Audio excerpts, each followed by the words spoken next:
Jadi akhirnya ketika saya menyampaikan kajian tentang zina adalah hutang, ada salah satu jamaah tiba-tiba menemui saya dalam perjalanan saya ke mobil.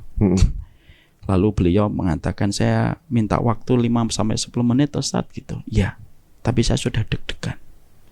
Jangan-jangan beliau curhat tentang tema yang tadi kita bahas. Dan betul, mengalirlah cerita beliau sama istrinya tidak dekat dengan beliau, tapi beliau mengatakan itu istri saya Ustaz, agak di tempat yang jauh. Ya, gimana Pak? Dia lalu berkata tentang masalah zina. Saya dulu sama istri saya sebelum menikah saya berzina. Terus istri saya hamil sebelum pernikahan, tapi akhirnya saya menikah dengan beliau. Dan qadarullah anak pertama kami perempuan. Dari hasil perzinahan itu perempuan.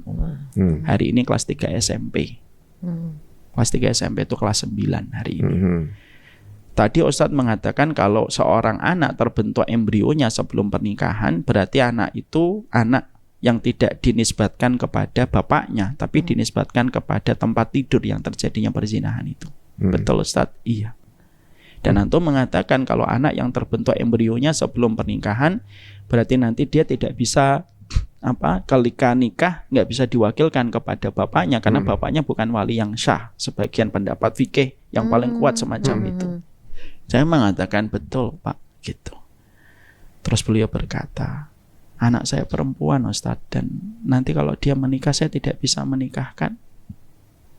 Saya berkata, kalau saya yang punya hukum Pak, mungkin saya akan berbelas kasih sama Bapak, tapi kan hukum bukan milik saya. Dan nanti yang menikahkan bukan Bapak, tapi wali hakim. Saya sudah tobat. Saya tahu karena Bapak ini saya kenal familiar. Kalau beliau sedang ngaji itu selalu di soft depan. Tapi tobatnya Bapak insya Allah diterima sama Allah, tetapi status anak tetap sama Pak.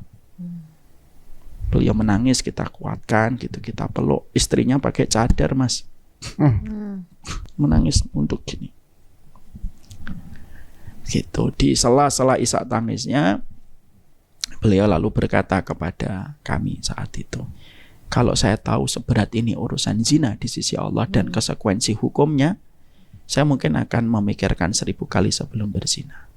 Ya itulah ilmu terkadang datangnya terlambat ketika kita tidak merespon secara